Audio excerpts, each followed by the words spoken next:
ఇప్పుడు అసలు సిసలైన టైం మన మెగాస్టార్ చిరంజీవి గారు మాట్లాడే టైం వచ్చేసింది. ఏమాత్రం ఆలస్యం చేయకుండా ఆయన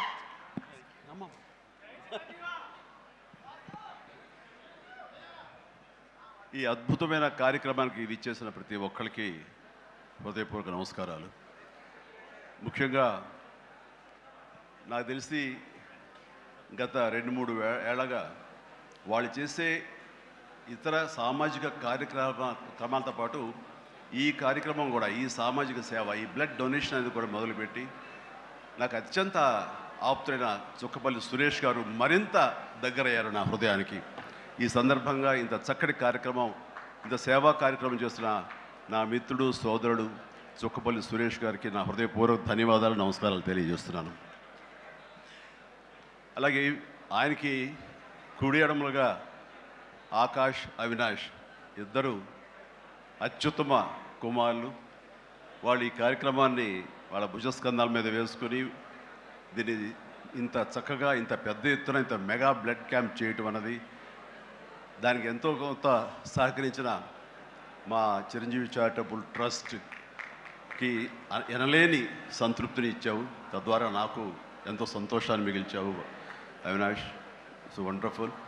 అండ్ ఈ రోజున ఇది కార్యక్రమానికి విచ్చేయటమే కాకుండా బ్లడ్ డొనేట్ చేసిన బిడ్డలాంటి తేజాకి నా హృదయపూర్వక ధన్యవాదాలు తెలియజేస్తున్నాను. And excellent. నేను అడిగింది ఫస్ట్ టైం అని కాదు, ముందు నుంచి ఇచ్చాను. సో బతికిపోయావు. లేదంటే కనుక నన్ను ఇన్స్పిరేషన్ కానీ బయట మాట్లాడుతుంటావు, ఈ బ్లడ్ డొనేషన్ దాంట్లో తీసుకోలేదేమనుకోను. Wonderful. Please keep rocking. And ఇక్కడ ఇచ్చేసినటువంటి సంయుక్త గారికి, అలాగే Chiranjeevi charitable trust chief medical officer doctor Madhavi, నా చెల్లి, తనకి, అండ్ ఈ కార్యక్రమాన్ని ఇంత బాగా నిర్వర్తించడానికి పరోక్షంగా ప్రతి పురుషుడు వెనక ఒక స్త్రీ ఉండాలి, దానికి మిసెస్ సురేష్ గారికి, వారి ఇతర సిబ్బందికి నా హృదయపూర్వక ధన్యవాదాలు తెలియజేస్తూ, మరీ ముఖ్యంగా ఈ రోజు నేను మెన్షన్ చేయాల్సింది, ఇక్కడ ఈ కార్యక్రమానికి విచ్చేసి దాదాపుగా 1000 మంది సాయంత్రం లోపల బ్లడ్ డొనేట్ చేస్తుంటే రక్తదాతలకి నేను మరీ మరీ మరీ శిరస్సు వంచి నమస్కరిస్తున్నాను. వాళ్ళు ఈ రోజున బ్లడ్ ఇవ్వటం అన్నది కేవలం వాళ్ళకి ఎనలేని సంతృప్తి వస్తుంది, కానీ ఆ బ్లడ్ మూలంగా ఒక ప్రాణం కాపాడబడుతుంది. ఇది నేను ఎప్పటి నుంచో ఎన్నో ఏళ్లబట్టిగా నేను అనుభవిస్తున్నటువంటి గొప్ప ఫీలింగ్ ఇది నాకు.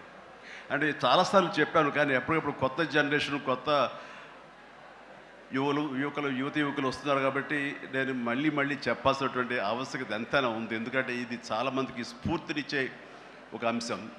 ఈ చెప్పబోయే ఈ విషయం ముఖ్యంగా ఒక జర్నలిస్ట్ సోదరుడికి నేను ఆజన్మాంతరం రుణపడి ఉంటాను. నన్ను థాట్ ప్రవోక్ చేసి నన్ను ఇన్స్పైర్ చేసినటువంటి ఆ ఒక మ్యాగజైన్ సంబంధించిన ఒక జర్నలిస్ట్ రాసిన ఒక రైటప్ నాలో ఈ స్పృహ నాకు వచ్చేలాగా, నేను ఈ బ్లడ్ డొనేషన్ వైపు డ్రైవ్ అయ్యేలాగా ఆ ఆర్టికల్ నాకు ఎంతో దోహదపడింది. సో ఆ రాసిన మనిషి ఎవరో ఏమిటో నేను మళ్ళీ ఎప్పుడు కలవలేదు, కానీ ప్రతిసారి అతను తలుచుకుంటూనే ఉంటాను. ఈ సందర్భం కూడా అతనికి నా హృదయపూర్వక ధన్యవాదాలు తెలియజేస్తాను ఆ జర్నలిస్ట్ సోదరుడికి.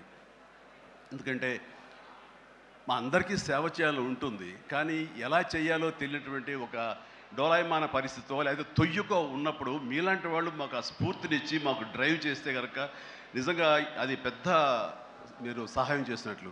అలాగా ఒక 27 సంవత్సరాల క్రితం బ్లడ్ దొరకక అనేక మంది ప్రాణాలు కోల్పోతున్నారు. అది ప్రసవం సమయంలో కానివ్వండి, అయితే ఈ యాక్సిడెంట్ సమయంలో కానివ్వండి, అలాగే తలసీమ వ్యాధిగ్రస్తులు కానివ్వండి, క్యాన్సర్ పేషెంట్స్ కానివ్వండి, ఇలాగ రకరకాల వ్యాధిగ్రస్తులు చనిపోతున్నారు అని తెలిసిన తర్వాత బ్లడ్ దొరకదా, బ్లడ్ ఇవ్వరా, ఇంతమంది ఉన్నారు, ఎందుకు ఇవ్వలేరు అన్న థాటు నన్ను ఎప్పుడు తొలుస్తూ ఉండేదన్నమాట.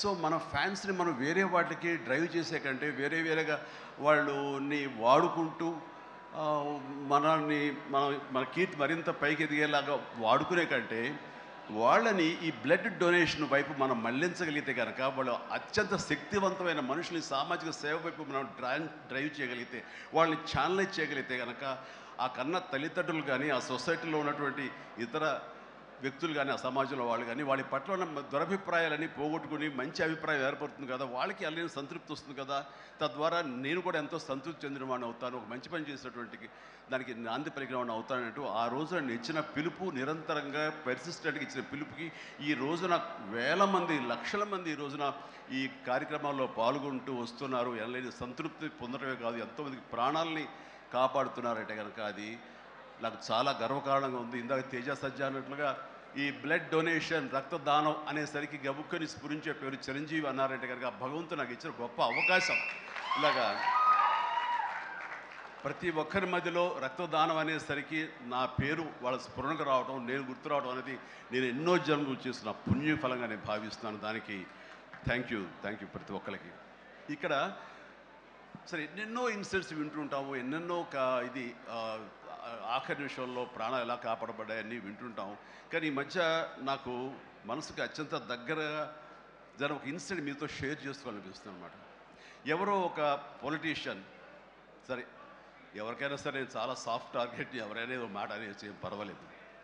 అలాగా ఒక పొలిటీషియన్ నన్ను అకారణంగా, నేను ఇప్పుడు పాలిటిక్స్ చాలా దూరంగా ఉన్నా సరే నా గురించి ఏదో అవాకులు చవాకులు ఆయన పేలినప్పుడు ఆయన మరొక చోటకి ఏదో ఒక ముంపు ప్రాంతానికి ఆయన వెళ్ళటం జరిగింది. అక్కడ ఒక స్త్రీ, ఒక ప్రౌఢ ఆవిడ అది మిడిల్ ఏజ్ ఉంటుందేమో, మిడిల్ ఏజ్ ఆవిడ తను పట్టుకుని నానా మాటలు తిడుతుంటే, నీకు ఎలా మనసు వచ్చింది చిరంజీవిని అనడానికి, అది అని తిడుతుంటే నాకు అనిపించింది మామూలుగా మన మాస్ ఫ్యాన్ కదా ఆవిడ, చాలా గౌరవప్రదమైన కుటుంబంలో ఉన్నటువంటి మనిషిలాగా అనిపించింది, గృహిణి. ఆవిడ ఎందుకు అంత ఇదిగా మాట్లాడుతుంది, ఆవిడెవరు, ఆవిడ చూస్తుంటే మామూలుగా సినిమా ఫ్యాన్ లాగానో చిరంజీవికి వీరాభిమానంగానో కాదు, ఇంకేదో ఉందంటూ నాకు అనిపించి ఆవిడ గురించి తెలుసుకోవాలని మన ఒక జర్నలిస్ట్ సోదరు ఎవరినో పంపించి తెలుసుకోవాలంటే వాళ్ళు చేసినటువంటి ఇంటర్వ్యూలో విజువల్స్ నాకు చూపించారు. ఏంటమ్మా అంత ఇదిగా ఆయనకి వీరాభిమానం అంటే, అభిమానం సినిమాభిమానం కాదయ్యా, ఆయన వ్యక్తిత్వానికి అభిమానం అంటే చెప్పినప్పుడు నా మనసు టచ్ అయింది. ఏంటమ్మా అంత ఇదిగా ఏంటమ్మా ఆయన మీకు ఏమైనా సహాయం చేశాడు, ఏం చేశాడంటే సహాయం చేయటువంటి అయ్యా, నా బిడ్డ ప్రాణాలను కాపాడాడు అని అన్నప్పుడు, ఏ విధంగా ఏంటి అని అన్నప్పుడు, నా బిడ్డకి రాజమండ్రిలో దగ్గర ఒక పల్లెటూరిది, రాజమండ్రిలో కానీ కాకినాడలో కానీ నా బిడ్డకి ప్లేట్లెట్స్, డెంగ్యూ వచ్చేసి ప్లేట్లెట్స్ బాగా డౌన్ అయినప్పుడు వితిన్ అవర్స్ నా బిడ్డ కనుక ప్లేట్లెట్స్ సమయానికి అందకపోయి ఉంటే కనుక వాడు ఏమైపోయాడు, పాటిగా దూరం అయిపోయేవాడు. అంటే ఒక 8 ఏళ్ల బాలుని అబ్బాయిని పిలిచి పక్కన కూర్చోబెట్టుకుని ఆ తల్లి చెప్తుంది, మరి ఎవరో చెప్పారు చిరంజీవికి ఫోన్ చేయపోయావమ్మని. నేనేంటి చిరంజీవి ఫోన్ చేయటువంటి, ఎక్కడ నుంచి చేయగలను, ఆయన ఎక్కడో ఉంటాడు, ఎలా చేయాలి ఫోన్ అని తెలియని పరిస్థితుల్లో, లేదమ్మా బ్లడ్ బ్యాంక్ చేయి, వాళ్ళు ఖచ్చితంగా ఎత్తుతారు ఫోను, నీకు కావాలి సహాయం చేస్తారంటే, వాళ్ళు గంటల్లో కావాలి, అది ఎక్కడో ఉంది హైదరాబాద్లో, ఎలాగొస్తుందో అనుకున్నాను. కానీ అయినా సరే ఎక్కడో ఆశ చావక ఫోన్ చేయడం జరిగింది. ఫోన్ చేసిన తర్వాత అక్కడ స్పందించి అక్కడ సిబ్బంది వెంటనే రాజమండ్రి పరిసర ప్రాంతాల్లో ఉన్న అభిమానులు, ఆ బ్లడ్ గ్రూప్ ఎవరికైతే ఉందో అభిమానుల్ని వెంటనే పంపించేయడం ఏంటి, అవర్స్లో వాళ్ళు హాస్పిటల్కి, నీరెస్ట్ హాస్పిటల్కి వెళ్ళి బ్లడ్ ఇవ్వటం ఏంటి, దాని నుంచి ప్లేట్లెట్స్ వేరు చేయటువంటి, ఆ బిడ్డకి ఎక్కించడం ఏంటి, తెల్లారిసరికి ఆ బిడ్డ మళ్ళీ తిరిగి ఎంతో ప్రాణాలతో బతికాడు. ఇది ఈడనయ్యేవాడు. ఆయన కనుక సమయానికి చేయకపోయి ఉంటే నా బిడ్డ ఏమైపోయాడు. అలాంటి మనుషుల ఈ తుచ్చులు నీచులు కలిసిందని మాట్లాడతారు. వాడిని నాకు సరిపోలేదు, దగ్గరికి వెళ్ళి ఉంటే ఏమి చేసేదాన్ని చెప్పేసి అప్పుడు అంటుంటే చాలామంది అంటారు, ఎవరిని మిమ్మల్ని ఇలా అటాక్ చేస్తుంటారు సోషల్ మీడియాలో మాట్లాడుతుంటారు, మీరేం మాట్లాడరు ఏంటని. నాకు నేను చేసినటువంటి మంచి కార్యక్రమాలు, నేను పొందినటువంటి ప్రేమ, అభిమానం, ఇదే నాకు రక్షణ కవచం. నేను మాట్లాడక్కర్లా, నేను చేసుకున్న మంచి మాట్లాడుతున్నట్టు నేను అలాగే అంటుంటాను, ఇది సత్యం. సో ఆ తర్వాత మళ్ళీ ఆ సదరు రాజకీయ నాయకుడు మళ్ళీ ఎక్కడా మాట్లాడేది నాకైతే వినపడలేదు. అంటే వాళ్ళకు కూడా మనసు ఉంటుంది కదా, వాళ్ళకి ఒక అంతరాత్మ ఉంటుంది కదా, వాళ్ళకి తెలుసు. ఇంటికి వెళ్ళేసరికి ఆయన అంతరాత్మ చెప్పబోయిన ఇంట్లో వైఫ్ అని చెప్పుద్ది, ఏంటి చెప్పు నోరు అని. సో ఇలా ఉంటుంది అన్నట్టు వాళ్ళ ఇది. సో మనం మాట్లాడక్కర్లేదు, మనం చేసుకుంటూ వెళ్ళిపోతూ ఉంటే కనుక ఎవరైతే ఇలాంటి రాతలు కానీ చేతలు కానీ మాటలు కానీ అంటారో వాళ్ళకి అదే సమాధానం. అందుకని నేను ఎప్పుడు దేనికి స్పందించను, అవసరం నాకు లేదు. మంచి చేసుకెళ్ళిపోవటమే, ఇలా మంచి చేసేటువంటి మాలాంటి తమ్ముళ్ళకి నేను సహాయంగా నేను ఉండటమే తప్ప ఇంకోటేం కాదు. అండ్ అనుకూలమైన ఇక థ్యాంక్ యూ. అండ్ ఈ రోజున